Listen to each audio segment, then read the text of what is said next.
I don't know if you've noticed it. I have two hearing aids. I'm very deaf. I'm not understanding. Everybody's yelling. I'm doing the best I can. Welcome to the BJ Show. Let's rock and roll. Rock and roll. Come on, everybody. Let's lose control. Brand John never wants to follow. Yeah, ready for the ride. It's the BJ Show. BJ Show. It is the BJ Show. I am not John. John is this amazing guy. His name is John Combest, C-O-M-B-E-S-T. He's the guy that for decades has put together a list of all the important news items. Every single day he does this on johncombest.com, C-O-M-B-E-S-T. And we start the morning off by saying, good morning, John. Good morning, Brad. First of all, thank you for that compliment. And I think you are amazing, Brad. No, I'm just the straight guy, remember? You are just hey, speaking of straight guys, I'm a Gen X guy, Brad, Yeah. and this has been a great morning. I want to dive into this later after we get off the air because I'm not sure exactly what's going on. But as a Gen X guy, it looks like one of my favorite clothing brands is back on the upswing. All morning, I've heard and seen headlines about Banana Republic. Yeah? So I don't know if they're having a brand new flash sale or if they're doing an online thing. But even before we came on, Ted Cruz was just on the Fox News clip that you played talking about Banana Republic. What? So I'm going to look for a customer code and see if I can swing by there today. My day's pretty tricky today, but I want to see if I can go to Banana Republic, and I guess they're having a big sale. John, hold on a minute. You haven't heard about this?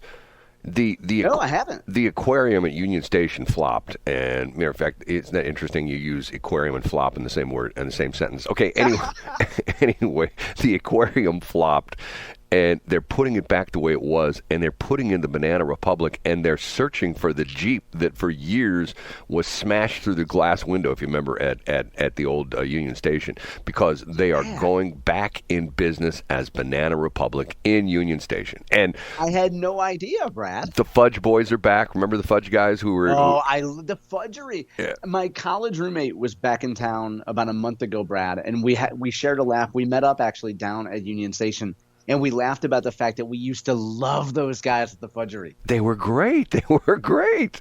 And I don't know if they sold much fudge, but they were sure fun to watch, right? Yeah, they were entertaining. We have a little fudge making in article number 2 today, Brad. So a lot of fudge makers will make an appearance there. And knowing John, that's some kind of strange little weird innuendo, but we won't go there yet, at least. Brad, maybe it's chocolate. Go ahead.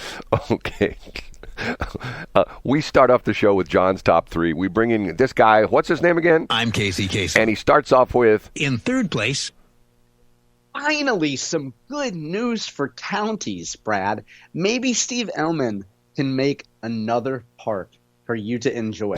A judge on the other side of the state from us in Buchanan County has ruled that counties can indeed, Brad, stack a marijuana tax on top of another marijuana tax that was stacked on top of the state marijuana tax. So counties can, it looks like, Brad, there have been 2 rulings so far in the state of Missouri that say that counties can impose, say, a 3% tax on top of a municipality's 3% tax. So this is a great piece of news for counties. Not great for people like you, Brad, that start their Fridays by taking a trip to the dispensary and toking up. Well, I think that's not me, but I thought this was already decided. The one case didn't decide it for the entire state, or how does that work?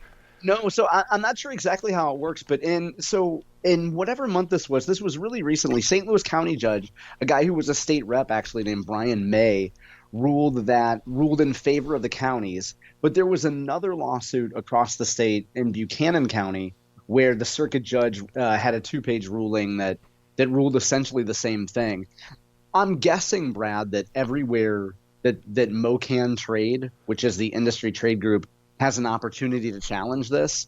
Independent operators and MoCan Trade are going to challenge this wherever the county wherever the county is imposing this additional tax. Well, now, just for clarification here, once the thing was decided in St. Louis County, that was pretty much all over the place. Is St. Charles County and Franklin County and the other counties that are within the St. Louis metro area, are they charging the 3% tax now, or what's the deal on that?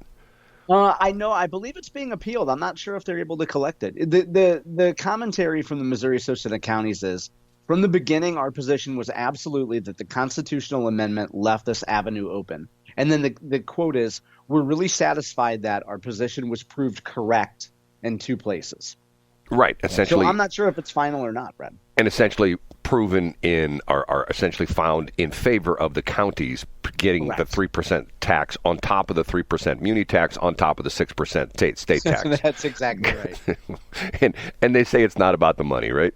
It's never about the money, Brad. Right, it's not about the money. You know, I mean, I'm sure we're going to see more litigation about this. I find it hard to believe that operators around the state aren't going to continue to file suit. Well, can I ask a weird question on this? I mean, I don't want to belabor this point, but let's say I were to go to a marijuana place, and I would go, let's say I go to one of the places in St. Charles County, and they charge me the state sales tax. They charge me the 6%, state marijuana tax. They charge me the 3%. Let's say I'm in O'Fallon. They charge me the 3% muni tax. They charge me the 3% county tax. Where does that money go? Does it go like an escrow right now, or if they can't collect it, are they actually collecting it right now, or what's the deal? Yeah, that's a great question. I believe they have to. I believe they are collecting it right now, but I'm not sure. I'm not sure where that money goes. I'm guessing the county just has to hold on to it. I'm not sure, Brad. I bet one of our listeners would know, though. You know what?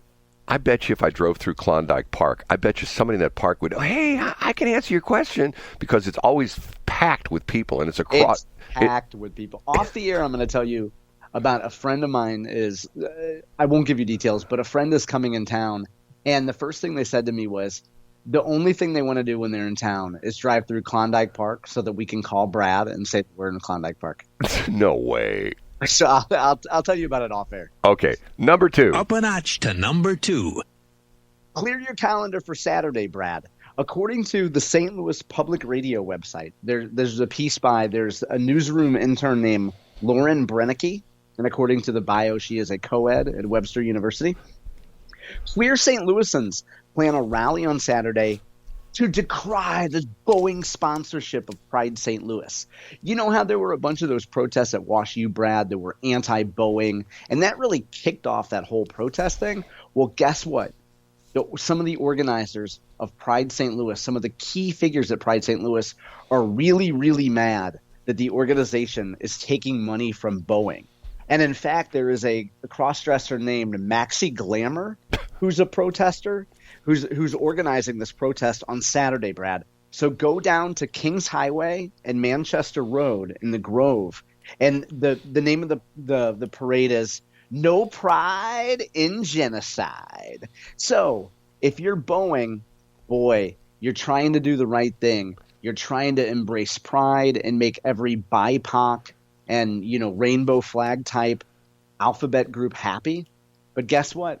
Pride might reject their money. What do you think of this, Brad? Well, Maxi Glamour, I know the whole story. There's more to the story than you report. I mean, John sometimes skims the surface. He doesn't go deep into the crevices of these news I don't go into the stories. crevices of someone named Maxi Glamour. You're right, Brad. What are the crevices like? Maxi Glamour is also in trouble because of the fact that people are accusing Maxi Glamour of being somewhat of a hypocrite, because Maxi Glamour flies Southwest Airlines. And you know what that means, don't you? No, I don't know what that means. It means that the only airplanes that Southwest flies, unlike other carriers, which has a mix of different manufacturers and different makes, Southwest only flies 737s from Boeing. So Yes, you're right. That was their whole shtick when Herb Keller came out, right? That every plane was going to be the same and everybody on the plane would know how to repair every plane. Well, matter of fact, if you go, I mean, this is really deep dive nerd aviation stuff. The reason for the ill-fated 737 MAX was that the plane was somewhat different because of the engines, things like that, from the previous generations of 737s. So that's why they essentially did all the rework with the software and the whole bit like that, because then they wouldn't have to recertify all the pilots, because what you have is in airlines, you have what they call a type certification. This is true in a lot of aircraft when you fly. But not only do you have to have your pilot's license, but you have to have a certification in that particular airplane. And for example, if you fly 737 and you're only certified to fly 737s, you can't fly a 57 or a 67 or 77 or a 787. So that's the reason why they did that, because they radically changed the dynamics, aerodynamics of the plane, put different engines on it and stuff like that. So they reworked the control system, which made the 737 MAX essentially so that it could still be flown by the same pilots. And that's one of the bugaboos about the 737 MAX. But hey, how's that for nerd stuff, right? That's great stuff. So what you're saying is that you'll be there at Manchester and Kings Highway on Saturday, right? John, once again, I don't understand this. I don't get. See, I've said it to the point where I know people listen to the show on a regular basis go, here he goes again. Let's pick a school that has, and this has been in the St. Louis area, let's pick a library that has the drag queen story hour, okay? If you and I showed up at that library and we found the head librarian, hey, you know what, we know you can do these drag queen story hours. We have a bunch of retired WWE and WCW wrestlers, and these guys got biceps on them like tree trunks, and we want them to come in and do a masculine story hour. They would go, well, I'm sorry, we can't do that. That wouldn't be right. People complain about that. You know what I'm saying? Oh, absolutely. And also, but let's be fair, not only would you be able to do it for the transgenders or the drag queen thing, but if you said, we want to have a female empowerment summit, and we have 8 local Etsy creators, they're big boss girl business girls who do business. Mm-hmm. Can we do a feminine girl boss? They'd be like, oh yes, we need more girl bosses as role models. No. Anything that's supporting either the alphabet groups or, as you know, Brad, a gynocentric social order will be elevated, or as we would say, pedestalized over that which is masculine. Well, I got one better. Let's say you and I went to that same library, let's say in St. Charles County, and we said, we would like to, there are some very famous speeches. There's the Gettysburg Address and things like that. We would like to have a session where we bring kids in and we're going to read various addresses. And one of the most recent addresses we're going to read is the Harrison Butker Address. And we would like to have a room at your library and publicize the fact that we're going to read the Gettysburg Address and all these different addresses and the Harrison Butker Address, word for word. Would that be okay with you? They would love it, Brad. And they would say that Harrison Butker sounds like a drag queen name, actually. Right. If you change it to maybe Harrison, well, I don't know. Okay. And moving along to our final one for the week. The number one. We got to talk about it, Brad. It's the biggest news, both on Fox News leading into our show and social media and everywhere else, the Trump trial. Attorney General candidate Will Scharf, who is also one of Trump's attorneys, was on Fox News last night. He said yesterday is one of the darkest days in the history of America. And he also says that the Trump team is considering all options as it relates to an appeal. So, Brad, it has a Missouri angle because of Will Scharf, but this is obviously the biggest story in the United States today. Well, now, John, let me make this more of a local story. I'm gonna Missouriize. Is there a word like that? Hyper-localize it, Brad. I'm gonna Missouriize this story. Do you think Andrew Bailey will not come out and say, "Hey, vote for me. Don't vote for that failed attorney that got Trump indicted and essentially got him convicted.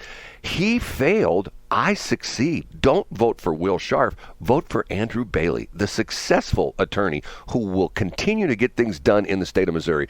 And we won't ever let anything like that happen in New York City. And guys like Will Scharf, who failed their duty as an attorney, should not be the attorney general of the state of Missouri. Do you think that's going to happen? Now, you mentioned that it sounds almost one quarter tongue-in-cheek, Brad. But, other folks have pointed that out. Scott Fawn has talked about it on his show before. And any speculation that support for Will Scharf would be based upon whether or not this trial went well or not I think the worse a New York prosecutor and a judge and a jury would treat Donald Trump, it would only make Trump supporters more loyal to Donald Trump and his team. Well, Yes, what you're saying makes sense, but I don't think anybody's going to look at it. And you might have been tongue in cheek when you said that, but I don't think that. I don't think also Andrew Bailey wants to criticize anyone who's close to Donald Trump. well, no. If I were, of course, I'm not Andrew Bailey because they would never invite me in 97.1. And I would surely, never be on the refugee station, nor would I be on Tracy's station. But I'd be all over that. I'd be all over the fact You would, that, Brad. You are a unique individual. Well, mainly because of the fact that here you've got a guy who's puffing out his chest, and nothing against Will Scharf. I know you. But Will Scharf was not in the courtroom every day with Donald Trump. See, now you're backtracking on that because No, I'm not. Well, I said that all along. Well, he's not sitting next to Trump. He's not, pictures No, of Trump. I never backtrack. But go ahead. Okay, but the point being that he was, puffing out his chest. I'm an attorney. I'm on the Donald Trump team, and we're gonna win. We're gonna beat this Alvin what's his name? Alvin. My mind's Bragg. Alvin Bragg. We're gonna beat this Alvin Bragg guy. We're gonna stuff him into the neverland of the history books of legal, as far as we're concerned, and he lost. So, man, this morning, I would have Andrew Bailey. Hi, I'm Andrew Bailey, and I'm a successful attorney. Unlike my competition who's running against me for Attorney General, who just lost the case. It was his fault that Trump got convicted. Will Scharf gave him bad advice. He counseled him in the wrong direction. If I would have been there, Trump would have won. So vote for me for Attorney General. I'd be all over that, man. It would be an interesting angle, that's for sure, Brad. It would turn off Trump supporters. It would turn off Trump voters. I don't think so. It would certainly be interesting. I don't think it would turn off Trump supporters. I think Trump supporters would go like, yeah, we screwed up. We were behind that Will Scharf guy. We're going to endorse. We're Andrew Bailey's our guy now because we listen to him. I think it's pretty clear that Trump supporters would blame a New York judge and a jury and a prosecutor before they would blame people who Donald Trump chose to represent him. But it's a great angle, Brad. John. And speaking of great angles, I have a feeling today, Scott Fawn was on Pete Mundo's show over in Kansas City, and Scott was talking about the value of radio and radio advertising. And I bet candidates are going to start reaching out to radio stations, probably you too, Brad, about getting advertising on popular radio stations. How could they find that kind of information if, say, they wanted to advertise on Westplex 107.1 or other stations? Well, they could call up Tracy Ellis. She'll be more than happy to give you any No. What do you mean? How could they? They can go to westplex1071.com if they want to take a look at it there. That's up now. Yes, I saw that, Brad. Yes. Okay, now, one thing I want to squeeze into our first session here, okay, our first segment, whatever you want to call it, okay? I've had not one, not two, but three people reach out to me for this, and they are asking for additional coverage of the situation with, and I know we've talked about this before, the thing. Hold on a minute. I can't find it now. I had it here a minute ago, and it disappeared on my phone. I had it all queued up here. Okay, the Coslow, Calfo deal. You know what I'm talking about? I don't know what a Coslow deal is. This is the original story appeared, and by the way, the Mid-Rivers News Magazine had this on their May 17th. Coslow's Missouri House eligibility challenged by opponent. Do you know this story? Darden Prairie. No, I don't know who that is. Alderman Mike Coslow, Costlow, Ward 2, recently announced his bid for the District 108 seat in Missouri House of Representatives. However, a challenge to his eligibility for the position has been put forward by opposing Republican candidate Max Calfo. It's not Calfo, it's Calfo. Calfo. Okay, sure. At the May 1st Darden Prairie Board meeting of Aldermen, Calfo spoke during public comments, pointing to an arrest from Coslow's past as a teenager. Haven't we talked about this one time or before? We talked about. So Max Calfo was involved in the controversy involving State Rep Justin Hicks, where Justin Hicks had a teenage incident involving a woman. But I don't know about the residency issue, no. Well, no, this is. Let me read the next paragraph. Calfo presented Coslow's. This is interesting. It sounds like some kind of high-end store. Calfo and Coslow. Calfo presented Coslow's mugshot, court documents, and message board comments regarding a paintball trade that Coslow did not honor in 2006 when he was a 19-year-old living in Georgia. I mean, talking about Oppo research, right? Talking about digging up stuff. I have this pulled up, and I have it from Mid-Rivers News Magazine. Yeah, this is the first I've heard of this. Okay, Calfo. It looks like the original story came out on May 7th, and it was updated on May 17th. Right, that's what I'm reading from. Calfo referred to the alderman as criminal Coslow and stated he stole from children.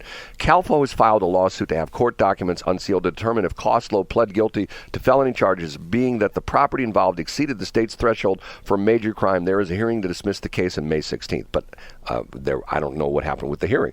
Coslow, quote, Coslow has been illegally occupying the space that he currently occupies since 2019 if he did plead guilty, Calfo said. Missouri state law bans felons and anyone who pleaded guilty of felony from holding political office. So, now you say the same guy, Calfo, was involved with the Justin Hicks deal? Yeah, he was the gentleman who was at the center of the so Max Calfo, as I understand it, had set up a website when Justin Hicks was still running for a state representative seat. He set up a website that detailed a lot of the domestic violence allegation, the restraining order, whatever it was, that had been issued against Justin Hicks when Justin Hicks was, I believe, 19 at the time. So it appears that this gentleman, Max Calfo, is really into hardball as it relates to the court documents. And I was going to say he goes for the jugular, and apparently he doesn't like 19-year-olds because in both cases, right? Hey, you know what? As opposed to the Boilermakers president, which we discussed yesterday, who scored a 19-year-old Ukrainian chick. Our friend Camellia Peterson was on Austin Peterson's show the other day, and they were talking about, I guess Leonardo DiCaprio is dating a 19-year-old, or has a 19-year-old girlfriend. And Austin's headline was, "What does Camellia Peterson think about dating Leonardo DiCaprio dating a 19-year-old?" And it's like, first of all, I mean, 19's a little ripe. I don't know if there weren't any 18-year-olds around. But also, what do you think? Well, I don't know. I should reserve judgment until I watch the segment, until I watch Camelia's segment. But folks can find that at wakeupamerica.com. There is a great line delivered, I believe it is at the Golden Globes. And remember what's the guy's name who was actually the creator? Ricky Gervais. Ricky Gervais. He was talking about that interminable movie that lasted for hours and hours. Right. And he made reference to the fact that by the end of the movie, and once again, this is interesting because Leonardo DiCaprio was in the audience, and I think his line was, the movie was so long that by the end of the movie, the Leonardo DiCaprio's date was too old for him. That's exactly the line. Wasn't that the line? That's exactly which the one. Once again, the amazing, part of comedy is just like my old boss. He says communicators communicate best with an economy of words. Same thing with comedians. Sometimes I can't even talk this morning. Sometimes comedian can say a very few number of words like that. It took him 10 seconds to put that line out there, and it was funny as all get out. And what's funny is Leonardo, he's laughing in the audience the whole bit. He's probably went backstage, probably tried to punch Richie out, but Ricky. No, he loves it. Right, but what a great line. Okay, we have to take a break, and I have to rewire my mouth. And should we talk about? Should we talk about the New York thing with Trump? Because everybody's beating that to death. I think we've beat it to. I was talking to someone else who is in radio last night, Brad, and I think that all of our local stations have beat this to death. My point is, I'm not sure what two people who are not attorneys talking about it for the fourth time in 4 days for an entire segment are going to offer something that people can't get by skimming through channels or skimming through social media. I think we've beaten it to death. But if you feel differently, I'm happy to listen to your thoughts on it. Well, quite honestly, I do feel differently because of the fact that if we got Tracy Ellis on here, she could call everybody involved a rhino, and everything would be good. Because once you call someone a rhino, I mean, you've just set the stage for the fact that they're like pond scum. They're like no good. They're like bottom of the barrel kind of stuff. Even though you sound like a kino to me, Brad. You sound like a kino to me, John. There's this guy. Well, I'll talk about it next break. Okay. We'll talk about it when we come back. Thanks for checking out the Brad and John Show podcast. This segment of the show is brought to you by John Combest's book, Stalking, Harassment, Internet Trolling, A Guide to Recovering and Rebuilding After Online Attacks. It's a great reference if you've ever been the unfortunate target of a social media attack. It's available on Amazon. Just search John Combest. That's Combest, John Combest, and the book will show up in your search results. Now it's time for another segment of the Brad and John Show. Can you handle it?